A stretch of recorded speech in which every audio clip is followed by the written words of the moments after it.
Welcome to Seasons. I'm Marisol Castro. And I'm Chef Plum.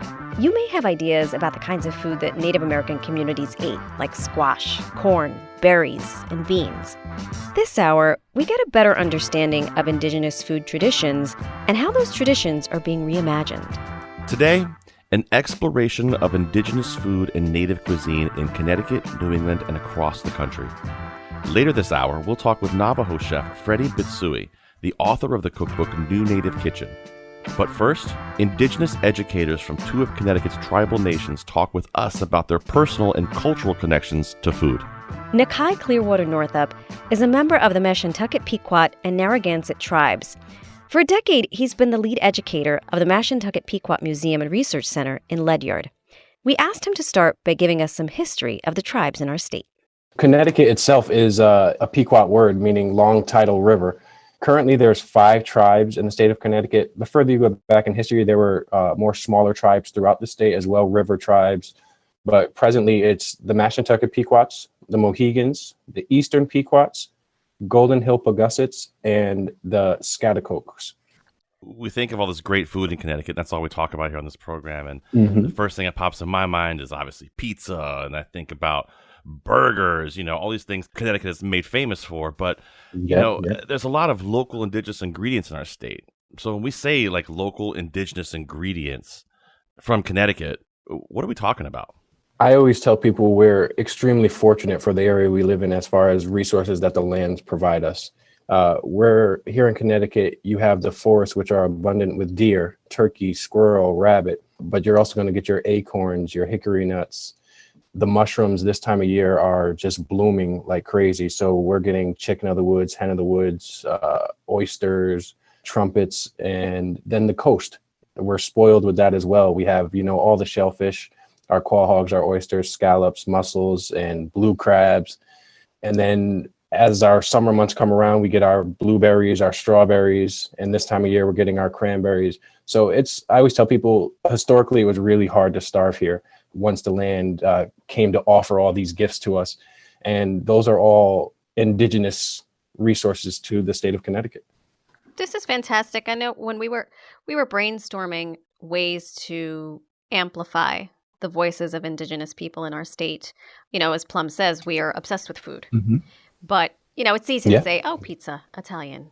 I like to say rice and black beans, Puerto Rican. But obviously that goes further back. So can you sort of tell us, is there one indigenous food? Is it myriad foods that make up myriad tribes or myriad people? There's just such a variety and array, and it can go from any dish that you want to bring it to. It can be your full course big roasts, or we have our sweets here and our maple syrups that we're able to tap from our trees here as well. And they all tie in together. And traditionally, the foods that we receive from this land, our bodies are meant to process. These foods are good for you. These diets, it's rewarding to go out and harvest them and, prep them yourselves. But these foods are genuinely benefiting your health as well. And your body can truly flow. There's nothing that's going to stop your metabolism or clog you up. That's something I tend to preach to a lot of people is, going out and harvesting your own food and going out and collecting these resources here in Connecticut will benefit your health as well.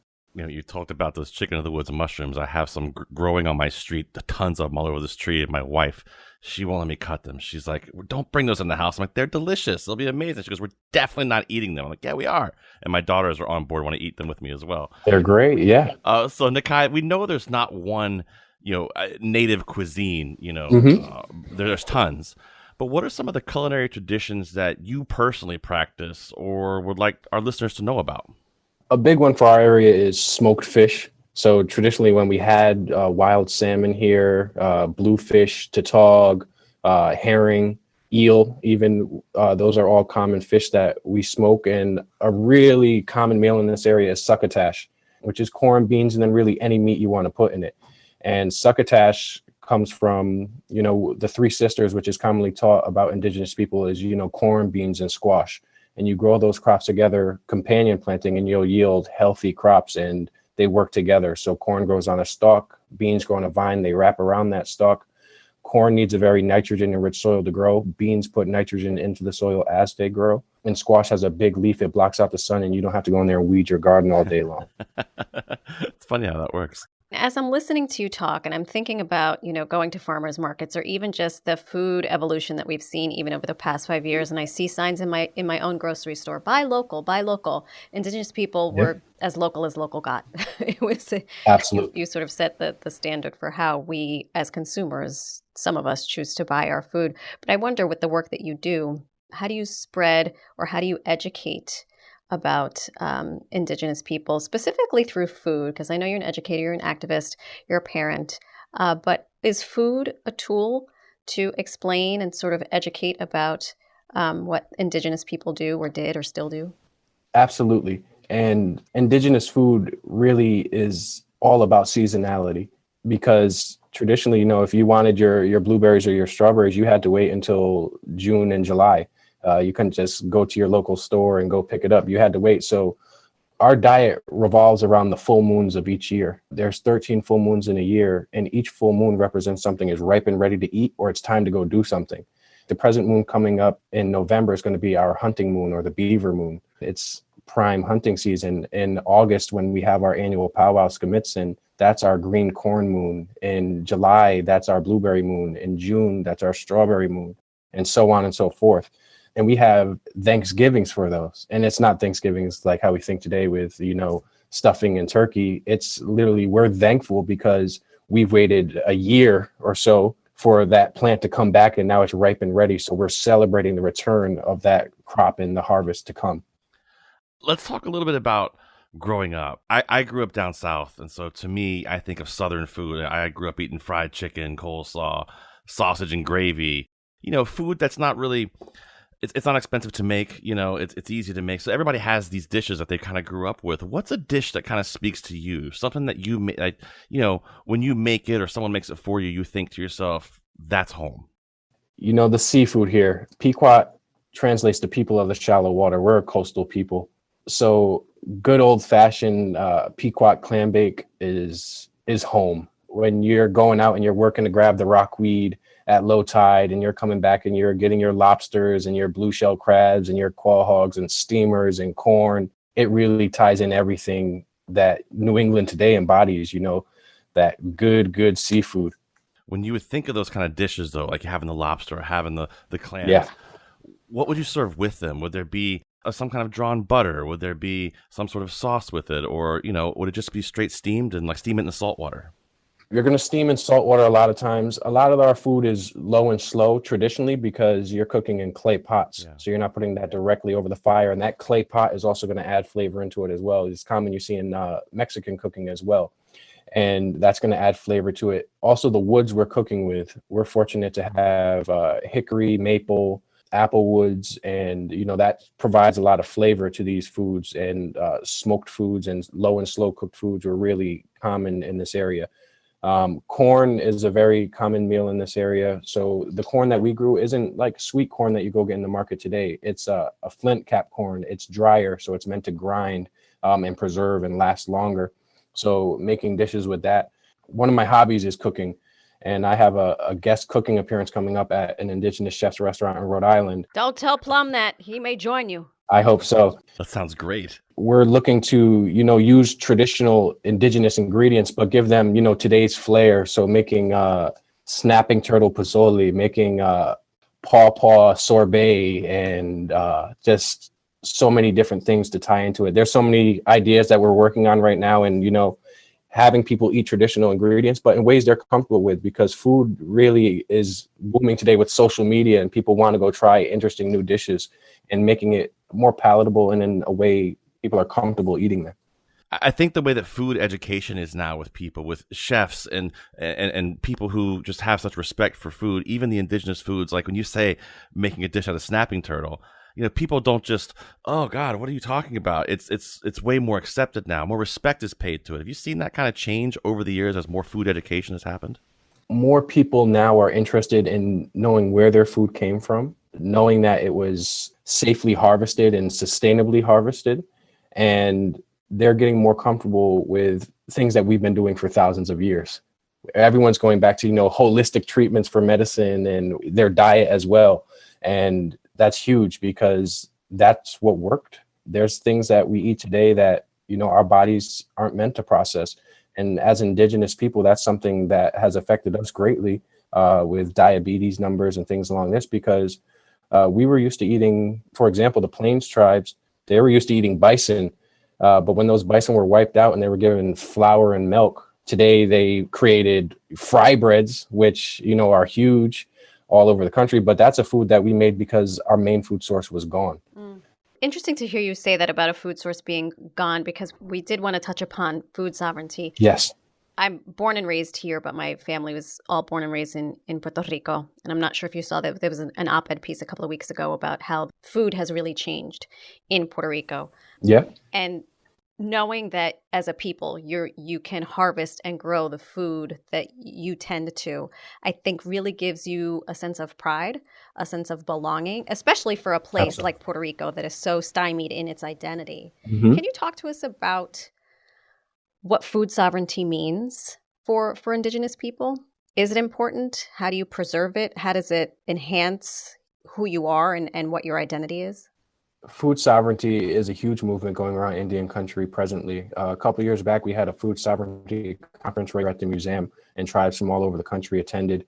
Getting back to your traditional ways and the roots of how your people survived off this land for thousands of years, and eating those traditional foods do more than just for your health physically. They help tie you back in mentally and spiritually. They help tie you back into the land where you're from. It really ties into everything. And that's been something that I've had to work on myself. I completely changed to a traditional diet. And, here and there, I'm going to give myself my cheats, and I'm going to go have my cheesecake or my burger and pizza and stuff like that. But for the most part, I try to stick to a very traditional diet, which is a lot of meat and veggies, no real processed foods or unnatural sugars. So my sweeteners are honey and Pequot syrup that we tap right here on the reservation. And I lost 70 pounds in a year. And I feel mentally sharp, and I feel grounded and connected to my community more. And I feel wanting to work harder and keep pushing. And I feel like, I want to share this message, and I want more people to experience this. That is so interesting to me, because we think of this may sound woo-woo to some of our listeners, but our ancestors are here, right? And they have left messages for us in the ground that we walk on, in the waters that we swim. Absolutely. And so I'm not shocked to hear you say you lost 70 pounds, or that you feel more grounded and connected, because those are messages. Right. And our belief on land is time is undefeated. We're all going to, come to the day where we're no longer here physically. And our ancestors have gone back to the land, and they quite literally become the land. And that's why we don't have an ownership view of the land. We believe we belong to the land because we are going to become this land one day. Our ancestors are the land all around us. And that's another thing that is really important to us, is stewardship of the land. We're here to protect this land and nurture the land just as much as it's here to nurture us. That's something that I stress to my children and the school group kids that we get that come through the museum, is we have one planet. I know everyone's eyes are to the sky right now, but we have home right here that we need to work on.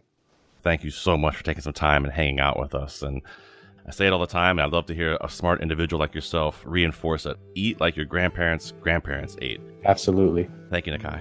Thank you. Thank you. It's been a pleasure. And in my language, to say thank you to many people, multiple people, is Katapatiamu. So Katapatiamu to you all. And I appreciate the opportunity. That was Nakai Clearwater Northup. He's the lead educator of the Mashantucket Pequot Museum and Research Center in Ledyard, Connecticut. Later in the hour, we talk to the author of the cookbook, New Native Kitchen. I'm Marisol Castro.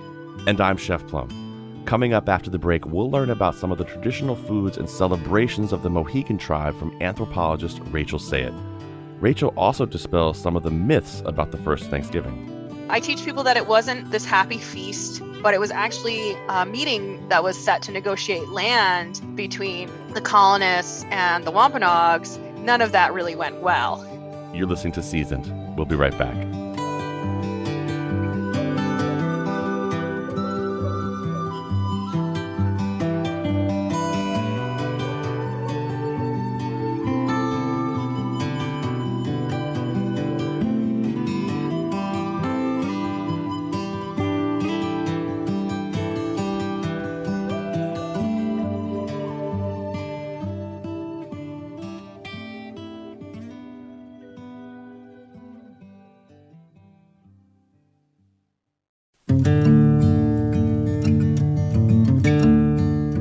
Welcome back to Seasoned. I'm Marisol Castro. And I'm Chef Plum.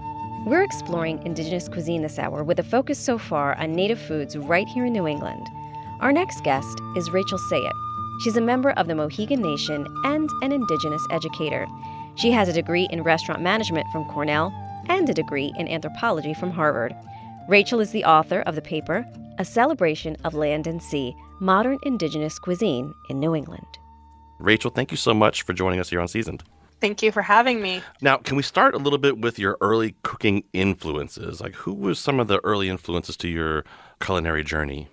When I was growing up, I spent a lot of time with my grandmother and my mother cooking and learning from them.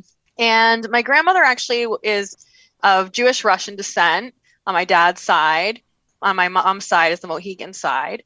They're also French Canadian. So there's a lot of different food influences. Yeah. Yeah, coming from different places. So my grandmother used to teach Chinese cooking classes. Wow. Here in Connecticut, and as a Jewish woman in the 80s, housewife. And so I never really got into the Chinese cooking as a child, but with the baking, we would make, brownies and all different things together. Every year for my birthday, I asked her to make some ridiculous thing because she was just a very accomplished chef in general. So I would ask her for duck à l'orange for my birthday in August, which is really not the time of year to be cooking a duck. And she would do fondue. I mean, it was extravagant. And my mother too, we had really good meals growing up, always a nice wholesome meal for the most part with veggies and everything. Even though my dad was working, we always try to have family dinners. And so that really stuck with me. I always try to have family dinners. And my mother also would do some catering and different parties that we had. She would cater the whole party. Both of them were really into cooking and they would cook together and they would teach me. So some of my earliest memories are just, sitting with them in the kitchen, smelling spices and things like that. Yeah. For me, like smelling chicken soup cooking takes me back to being at home, or smelling lasagna cooking, something like that. I don't know, it always just has. And I think that as a chef, I know I rely heavily on my nose. So I'm just happy to hear somebody else say that. Yeah, definitely. So you grew up attending festivals and events centered around Indigenous food. What are some of the traditional foods you were eating at these celebrations, and how was it prepared? So some of the traditional foods, and traditional has a complex meaning. I like to use a definition of traditional from Craig Womack, who's a Muskogee Creek scholar, and he talks about traditional as being anything that retains the morals, ethics, and beliefs of a tribe, of a people, no matter how much has changed in the 400 years since colonialism. Wow. So a lot of that is talking about stories, talking about, foods and different things, because, when you look at a dish, they've all evolved to some extent, is my point. So some of those dishes would have been succotash, clam chowder, mostly things like that at the powwows and the festivals. So the traditional succotash, as you say, which again, it's not really traditional because it's not necessarily the same recipe we've been using 1,000 years ago, but basically it's got pork in it, right? So we've got the succotash that has corn, it has the kidney beans. So it's during the season when the corn is, ripe, and the kidney beans are actually a type of lima bean, Bulgari beans that are actually an Italian variety of beans. So even that, right, that is something that is my family's traditional succotash recipe, for instance. So you use the Bulgari beans, you use pork fat. Those two things are, right, not indigenous ingredients, but the recipe for succotash, or the concept of succotash in general, is some type of soup with corn and beans. Mm-hmm. And since then, it's now been modernized and turned into so many different things. Same can go with clam chowder, right? The original, and again, I can't say what the original was, but what we talk about as indigenous people, because, again, this is oral tradition. I can't say who was the first person who made it ever.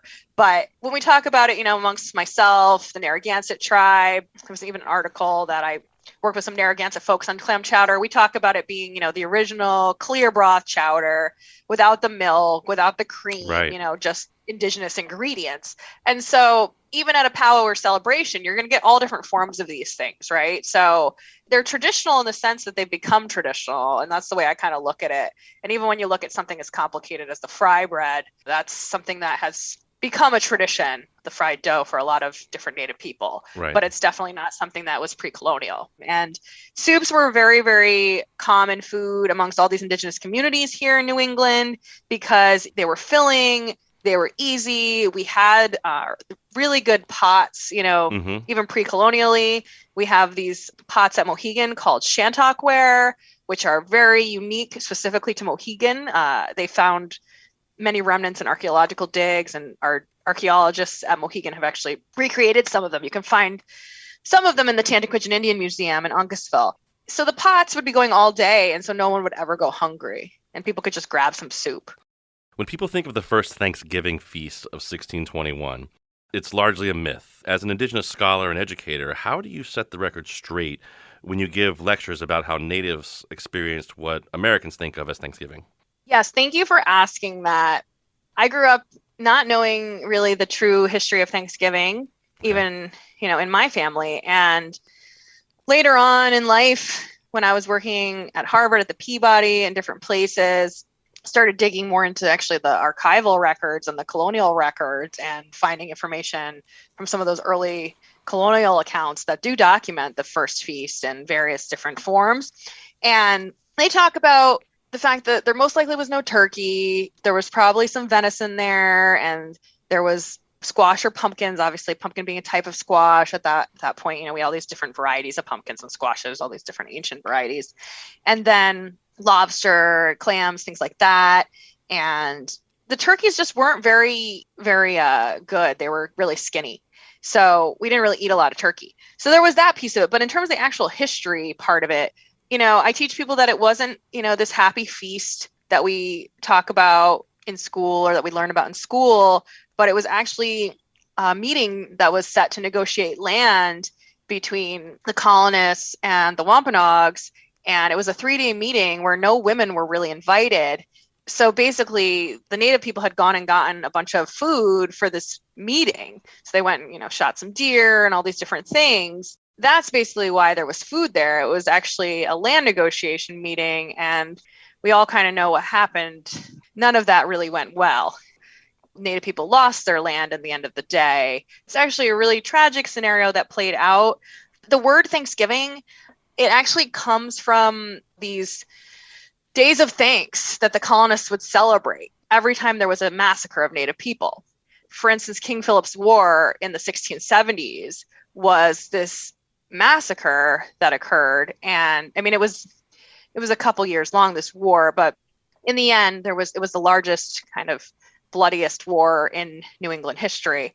Basically, this ending of this was that they hung Chief King Philip, Chief Metacom's head on a stick, then declared a day of thanks, right? And, ate food. And this is just one example. Wow. The Pequot War is another example of this happening.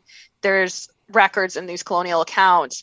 So the Thanksgiving holiday, as we know it, wasn't created till much later, until, the 1800s when Lincoln was president. So it was kind of this new take on what was originally a celebration of conquest. This was supposed to be, let's make it into more of an American holiday. As a chef, I have often been so focused on the food centering around holiday celebrations and not the context and history. It does make me rethink how and what we're celebrating on a day like Thanksgiving, and how the food we prepare might reflect that. I asked Rachel about the Native American seasonal celebrations, what the indigenous communities were eating during this point in history, and what members of the Mohegan tribe eat during those celebrations today. So the indigenous foods to this area, turkey again was here. We had turkeys, but from what I know, they were very skinny and not very tasty at all. Even the lobster, the lobster was one of those foods that we really didn't eat much either, because we used it as bait, because lobster was so plentiful back then. Mm-hmm. It would just wash up on the shores everywhere. And so we used it as bait for cod and other things. But, seafood was definitely very common in our diet and still is. The clam bake, for instance, is very, very traditional, utilizing the seaweed to cook all that stuff. And, that most likely was part of it. So we're talking corn, varieties of indigenous corns and different types of squashes. You think about also the seasonality and the timing, right? It's all the squash season. And right now we're kind of in the middle here of, cranberry season, Mm-hmm. but it's not to say that they didn't have cranberries, right? Because dried cranberries are very easy to preserve. And so they're something that you can put in all different types of things. So, we had so many different foods that we would be drying because every winter you really didn't have anything. You only had whatever you could find hunting. That was your only option. If game was scarce, you're going to be relying on those dried goods. We understand that Indigenous communities don't celebrate one Thanksgiving, but many Thanksgivings around the full moon and seasonal harvests. Can you paint a picture for us, either from your own tribal community or from one that you've studied, of what these celebrations might entail? Sure. So these traditional Thanksgivings, or however you want to call them, seasonal celebrations, are what I look at as kind of our traditional holidays that I didn't grow up with. What I did grow up with was the Green Corn Festival at Mohegan, or what we call our powwow or wigwam festival. And wigwam comes from the Mohegan word wigwoman, which means welcome. As I mentioned, we would have the succotash, and there would be dancers there and different things.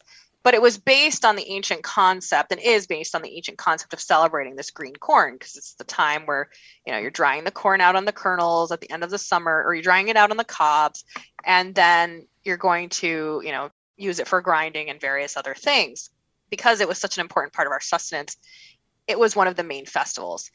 But other things such as Strawberry Festival or Strawberry Thanksgiving or Cranberry Thanksgiving, these things kind of fell out of existence at some point here in southern New England. I think a lot of it has to do with, the land loss and the fact that many Indigenous peoples here don't really have much land and don't have those same planting grounds, hunting grounds, foraging grounds. It's just not something that we have access to anymore. So even maple trees, there's an article that my great aunt wrote mentioning how the last maple tree was taken from the reservation in 18 something. And when you look at a maple festival, it's not the native people usually having a maple festival, for instance. So that would have been like one of our seasonal celebrations. It's usually someone that has a lot of land. It's a big farm of some kind. And Indigenous people in southern New England don't necessarily have that. So what I've been trying to do for the past few years is kind of bring these celebrations back. For instance, the strawberry is the first fruit of the season in the summer, right? So it's very important. The strawberries are highly medicinal. Their medicine is also really important because they are that first fruit. So they're filled with this medicine that's, yes, it has the health benefits side of it, but it's also like this spiritual medicine of, okay, you're going through this long winter and you have really nothing, as I mentioned, except for whatever you can find and what's dried. And then you find these beautiful little bundles, basically little gifts that are wrapped for you. It's almost rewarding. You have to kind of dig for them. Yeah. So the strawberry is just, it's become a very important part of all these cultures here in not just New England, but throughout the Northeast. And so you see them a lot more, the strawberry festivals, a lot more still up in upstate New York. And it's something that I actually brought back to Mohegan. We had a Strawberry Thanksgiving Festival 2 years ago when I was working at the Tannequidgeon Museum in Uncasville, Connecticut, which is the oldest Native museum in the country, founded in 1931 by my great aunt and uncle, Gladys and Harold Tannequidgeon. I don't have records on all, on these festivals, what exactly all of the things that would happen. But, most likely there'd be some ceremony, song and dance, very similar to what a modern day powwow is, but in the sense that it would be more like of just one tribe celebrating. It could be intertribal too, depending, but a modern day powwow is more of like an intertribal celebration. This would be more focused on just that seasonal ingredient. So the Strawberry Thanksgiving may not be exactly how things were, may not be the same as it was, right? The one I brought back, because obviously we're living in the 21st century. But what I did was I brought in drummers and a storyteller. I had 2 different types of food served. I had a strawberry cornbread served, and this was an Indigenous caterer, Pearl Brown from Narragansett. And so there was a strawberry cornbread and then a strawberry shortcake. Strawberry shortcake is an evolution of strawberry cornbread. So our strawberry cornbread recipe, even that is kind of modern because we didn't have dairy, we didn't have flour. Traditionally, it would be more probably like a Johnny cake with strawberries or something, a flat kind of pancake with cornmeal with strawberries. You could use acorn flour too to make different breads, but it wouldn't be the same as the strawberry cornbread. However, the strawberry shortcake, again, right, we're going even further. So that's more of a flour-based cake, more of a colonial type recipe. So yeah, all of these things, it's interesting to see their roots. And right now, as I mentioned, we're in the cranberry Thanksgiving. The cranberries are, at their peak.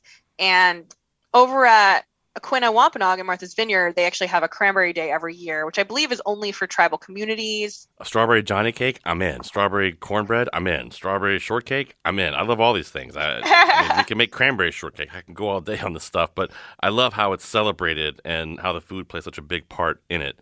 So when you travel to conferences and schools and give native cooking demonstrations, what do you think people find is like what they're most surprised to learn about Indigenous food?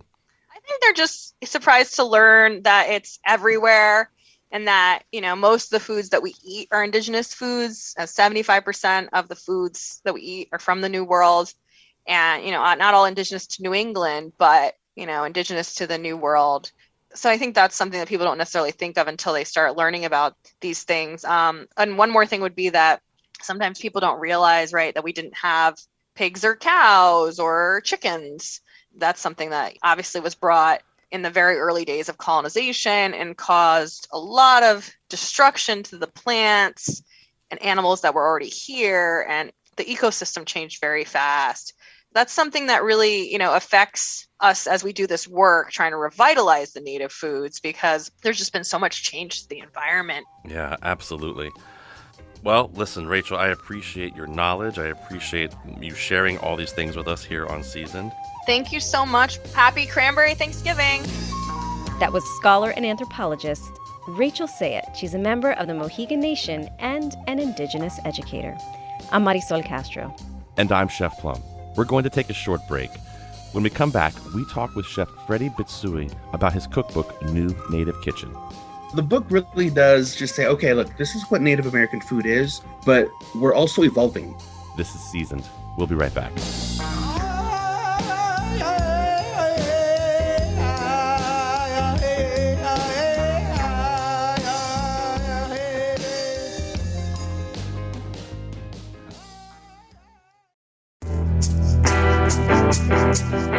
Welcome back to Seasoned. I'm Marisol Castro. And I'm Chef Plum. This hour, Plum and I are exploring Indigenous food and native cuisines.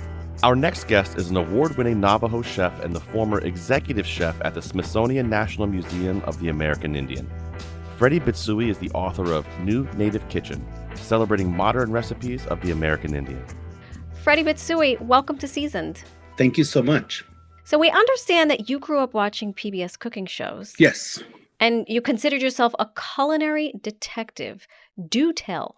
Yes, I grew up in the 80s, and my parents' house only had NBC, CBS, ABC, and PBS. So every Saturday morning, PBS had all these culinary shows about 11 o'clock in the morning, and I would watch the chefs and see what they're doing. That's kind of how the food kind of got sparked in my belly, Your babysitters were the Galloping Gourmet and Julia Child. I remember that time frame on that Saturday morning block where it was all cooking shows. I loved that. It was one of my favorite things.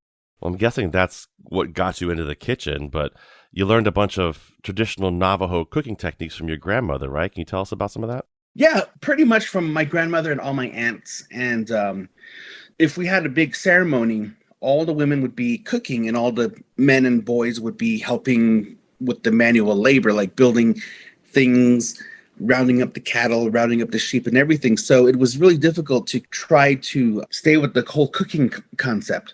My grandmother lived in Utah and we lived in Arizona. So she would come probably like 4 or 5 times a year. And at the time when she would babysit me, she'd cook all these great foods. She would make like a stewed lamb or squash and corn or a roast. She made a great roast chicken.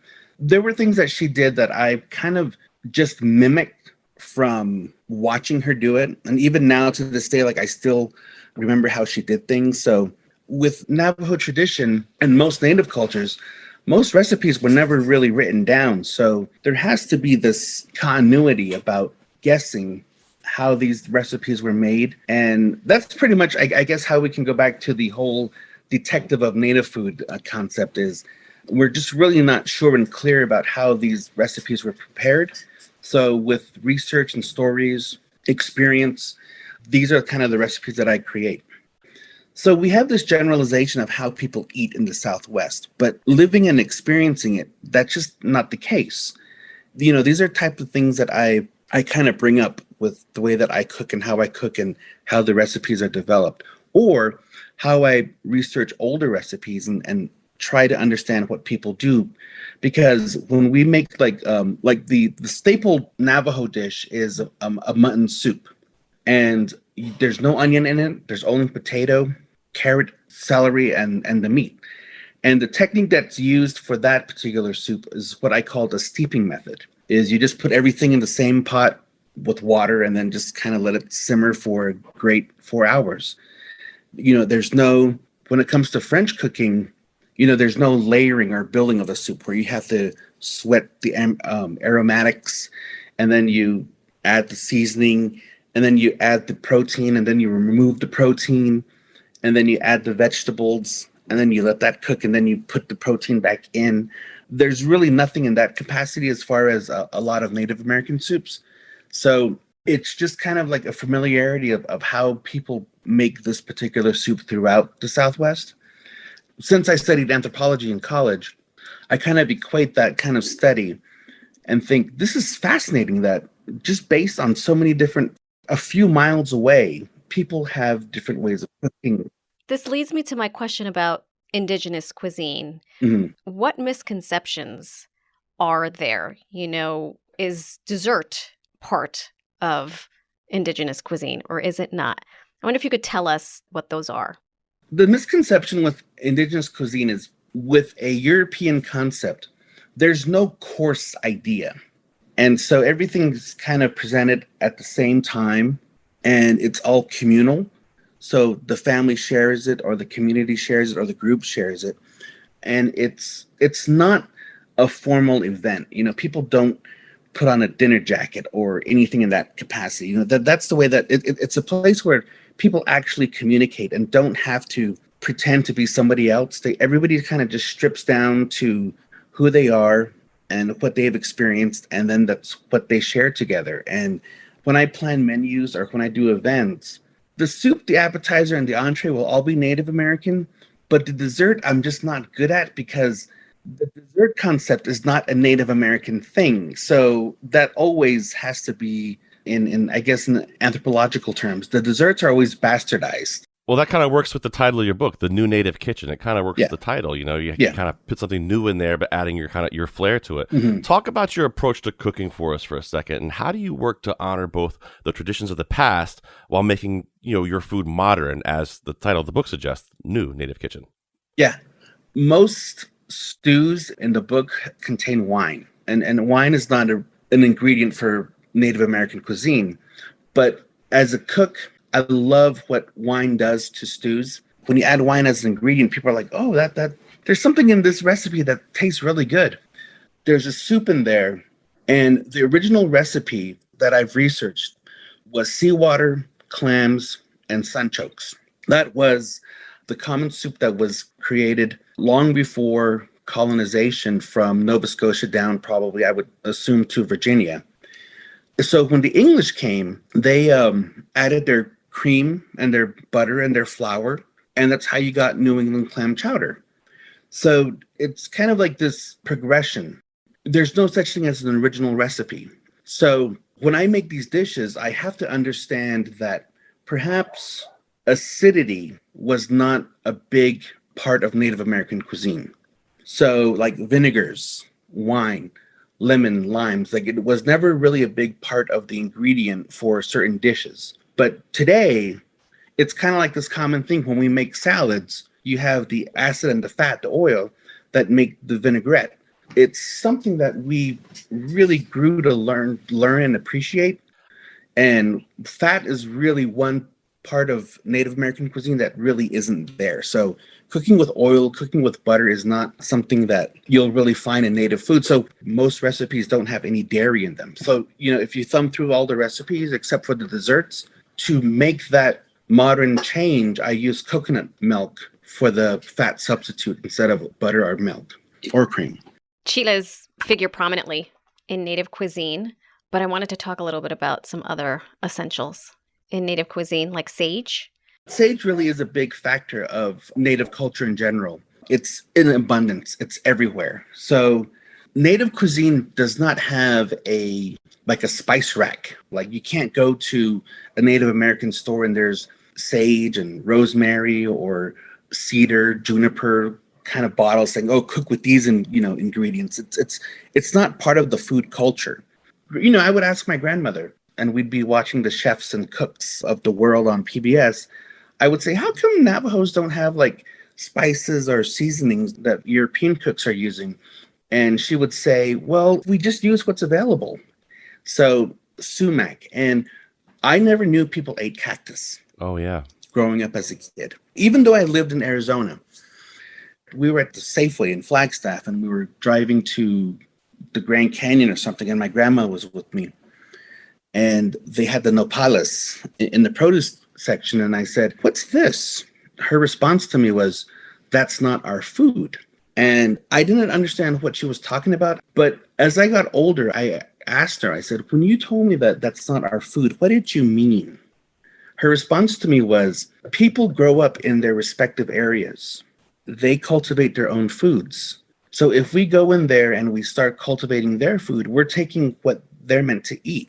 We can't infringe on things unless they share it with us, which inadvertently, when you look at the history of the world, the way most European countries conquered the world was you take their food or destroy their food. So it always has been a communal thing where you always shared food and you didn't take what's not yours. That's kind of how I grew up thinking about how Native people, how the food cultures is. Well, Freddie, I want to ask you the book, The New Native Kitchen. Talk about the inspiration for just a minute or two about writing that book and how it's lifting up the cuisine. One thing that I've always believed in from the beginning of my career as talking about Native food is that I've always heard about the term preservation of culture, revitalize. These are things that we would debate and talk about when I was in college studying anthropology. And I appreciate what a lot of Native chefs did before me, otherwise I wouldn't be here. But I was always in disagreement with the terminology. We're always going to progress. We're always going to learn something new. There'll always be something that's changing. The book really does just say, okay, look, this is what Native American food is, but we're also evolving. So the book really does reflect the idea of how Native food is progressing toward the future. That was award-winning Navajo chef Freddie Bitsoie. He's the former executive chef at the Smithsonian National Museum of the American Indian. His cookbook is New Native Kitchen, celebrating modern recipes of the American Indian. You can find recipes from Freddie's book for Three Sisters bean stew, grilled beef tenderloin with juniper sauce, and a beautiful pumpkin bread pudding. Go to ctpublic.org/recipes. Listeners, we're ending this episode with something a little bit different. In this season of giving and food, we want to shine a light on organizations in the state who are feeding people in their communities. They'll be highlighted in our upcoming programs around the holidays. We're starting with the Hive Food Drive, founded by B.J. Lawless, owner of B.J. Ryan's and Bankhouse restaurants in Norwalk. The B.J. Ryan's Foundation has been feeding families on Thanksgiving for 10 years. This year, with a goal of raising $100,000 to put toward gift cards from local supermarkets, other restaurants in Norwalk are joining the effort. Chris Hickey is one of them. Chef Plum spoke to the Friends last week. My name is Chris Hickey. I'm one of the owners of El Segundo restaurants in Norwalk and New Haven, and the Spread restaurant in Norwalk, and also the soon-to-be open Magic 5 Pie Company in Norwalk. And I am one of BJ's best friends, and he invited me to come along for the ride so we can do more good than he's done in the past. BJ, could you just explain what the Hive is to everybody? The Hive for the foundation is O'Neill's, Washington Prime, Segundo, The Spread, B.J. Ryan's, and Bankhouse coming together to pool our resources to really jumpstart this fundraiser for Thanksgiving that I had done the past 10 years, going from 50 families to 100 families to try to get us to 500 families. We just kind of felt that coming together as a group is definitely going to be more beneficial than doing it separately one-on-one. And I think as owners, being in the same city, you have a responsibility to help out the city that your businesses are in. It's a great cause, and it's just so heartwarming to be doing it with these guys that I've known for 25 years. So who actually are the people that are getting the help from this? How does that work? We go directly to the social workers and the school systems who have the complete pulse of Norwalk. The social workers that work with the children and know these families know exactly what the need is, and they choose the families. And then we give them the gift cards. They will then bring them to the families, and they can use the money for Thanksgiving, or what most of them wind up doing is using it for their monthly groceries, which we have come to see that there's a real need for these families to buy just groceries. They might not be buying a turkey for Thanksgiving, but they're going to feed their families. Well, there's probably also that sense of pride a little bit when they can actually go in and buy it themselves. Absolutely. Chris, we're trying to raise $100,000 here, up from $10,000 last year, trying to go to $100,000 this year. How can people get involved? How can they help? What can they do? It's a very lofty goal, going from BJ's 2 restaurants to a total of 6 now that are involved in this. It's going to be a very tough proposition to get to that number. But the bottom line is that, like BJ said, it's just 100% of this goes to the families. So anybody that's donating, they don't have to worry that there's another entity involved that's taking a cut off the top or anything else. If somebody donates $5 is going to feed those families. There's a number of ways that we're doing it. We have a closing party that is going to be held at Washington Prime on November 21st. They can show up there. You can come into any one of our restaurants and add on kind of the gratuity line on your check. You can add on a donation that is, of course, tax-free. There's raffle tickets that can be purchased. There are little, kind of Livestrong style bracelets that can show your representation, and any number of ways. And there's a GoFundMe, of course, that we have created as well.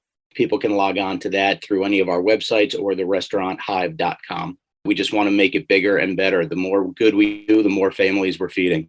And if people want to buy raffle tickets, they come to the restaurant. Is that the idea? Yeah, they can do that. They can contact us. There's any number of ways to do it. If they just contact us, they can literally make a GoFundMe donation or Venmo the money to BJ's. Nobody has to be present to win. So there's all kinds of things: Mets, Yankees, Rangers tickets. There's golf course outings. There's Washington Prime dinner. There's a couple of others, a house in Newport for 3 days, and a Traeger grill that was donated by a friend of ours, Tony Itoro, who's also kind of entrenched in the restaurant business through proxy. But there's lots of ways to go about it. The end party will be at Washington Prime on Sunday, November 21st from 3 to 5 p.m. At Washington Prime, we will be pulling the raffle ticket winners. We will purchase the gift cards on Monday, and the social workers will receive them on Tuesday and be giving them out Tuesday, Wednesday to the families, just in time for Thanksgiving. You guys are doing amazing work. We appreciate all the hard work you're doing out there, trying to get people fed. It's one of the things that we're thankful for most. Go to these restaurants. Go see these guys. They're doing great stuff out there, and they appreciate all the help they can get. Guys, thank you so much for your time. Thank you, Chef. Thank you, Chef. That was restaurateurs BJ Lawless and Chris Hickey. Go to their website to learn more about the Hive Food Drive, including the GoFundMe page, the Venmo handle, and info on silent auction items. One more time, that's therestauranthive.com. I'm Marisol Castro. And I'm Chef Plum. Seasoned is produced by Robyn Doyon-Aitken and Catie Talarski. Our interns are Levine and Dylan Reyes. Thanks for listening, everybody. See you next week.